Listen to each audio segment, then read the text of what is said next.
Salam, hər vaxtınız xeyir olsun. Mən Fizika Akademiyasının Azərbaycan dili müəllimi Aytaç Həsənova. Bugün sizinlə birlikdə həftə sonu sınağımızın izahına baxırıq. İzaha keçməzdən əvvəl xatırlatmaq istəyirəm ki, ödənişsiz dərslərimizdən, video izahlarımızdan xəbərdar olmaq istəyirsinizsə, 077 598 38 00 menecer nömrəsi ilə əlaqə saxlaya bilərsiniz. Keçək suallarımızın izahına. Hansı cümlədə əvəzli yiyəli hal şəkilçisi qəbul etmişdir? Deməli, biz əvəzliyi axtarırıq və həmin əvəzliyi yiyəli hal şəkilçisi, yəni ın, in, un, ün şəkilçisi qəbul etməlidir. Əvvəlcə əvəzlikləri tapaq. Mən, bu. Bir də necə? Bunların heç birində yiyəli hal şəkilçisi görmürük. Deməli, A variantı ola bilməz. B variantında belə. Belə sözündə də heç bir yiyəli hal şəkilçisi yoxdur. C variantı elə. Yox, elə yox. Sən, onun kimi baxırsan.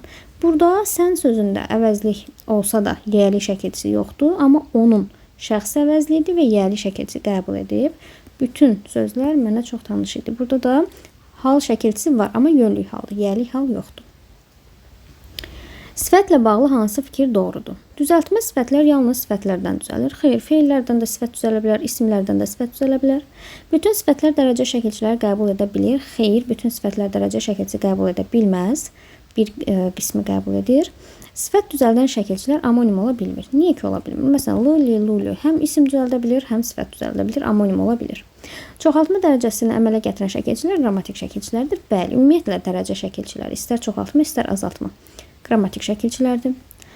Sadə sözləri müəyyən edin. Cavab olacaq A variantı. Çünki kiçik, dinləmək və dağıntı sözləri bir kökdən ibarətdir. Cavab B variantı ola bilmir. Çünki böyük sözü böyüməkdən böyük, burmaqdan buruq, sınmaqdan sınıq. Soyuq sözü deməli soyumaqdan soyuq. Daha sonra gül, güldəki.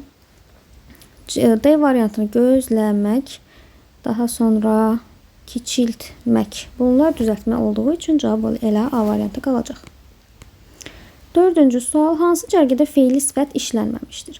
Biz ümumiyyətlə feili sifətdə demişdik ki, feilin və sifətin xüsusiyyətlərini daşıyan sözlərə deyirik və bunların xüsusi şəkilçiləri var. Hansı ki, mış, miş, muş, muş, an, ən, malı, məli şəkilçiləri.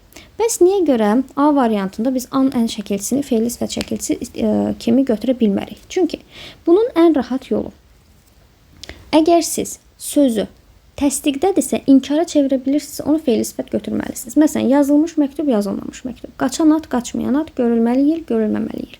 Amma A variantını ağlağan uşaq, bunu biz inkara çevirə bilmərik. Demək ki, burada feilin heç bir xüsusiyyəti yoxdur. Əgər feilin xüsusiyyəti yoxdursa da, ona biz feili sifət deyə bilmərik. Buradakı əslində an şəkilçisi deyil də, sifət düzəldən şəkilçisi. Yəni, feili sifət şəkilçisi yox, sifət düzəldən şəkilçisi də qan şəkilçisi olacaq. 5-ci sual, düzəltmə zərf hansı cümlədə işlənmişdir? Bayaq sadə zərfdir, dünən sadə zərfdir, indi sadə zərfdir. C variantı hərdən düzəltmə zərf sayılacaq. Fikirlərdən neçəsi doğrudur? Zərfin quruluşca 3 növü var. Bəli, sadə düzəltmə, mürəkkəb. Mürəkkəb zərflər ayrı yazıla bilmir. Niyə ki? Hər gün zərfi ayrı yazıla bilər. Günbəgün mürəkkəb sifətdir. Xeyr, mürəkkəb zərfdir. Günbəgün artırdı. Hərəkətə aiddir deyə zərf sayılmalıdır. Bə bitişdiricisinin köməyi ilə əmələ gələn mürəkkəb sözlər bitişik yazılır. Bəli, bə bitişdiricisi varsa bitişik yazılmalıdır. Məsələn, elə burada gördüyümüz kimi günbəgün.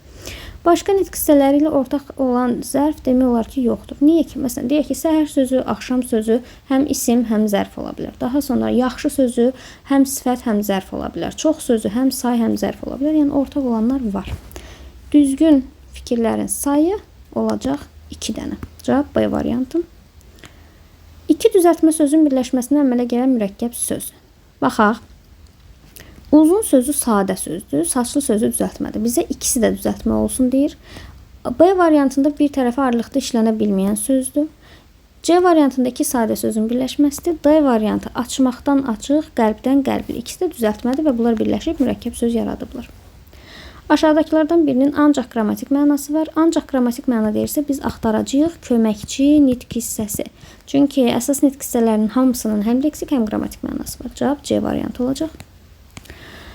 Hansı sözün deyilişi ilə yazılışı arasında daha çox fərqli məqam var? Baxaq, qızlar olacaq qızdar, dostluq olacaq dostluq, yaxşılıq olacaq yaxşılıq, Hətta olacaq. Hətta. Gəlin sayaq. Burada T-nın D-yə keçməsi bir fərqli məqam. C variantında Q-nın X-ya keçməsi bir fərqli məqam.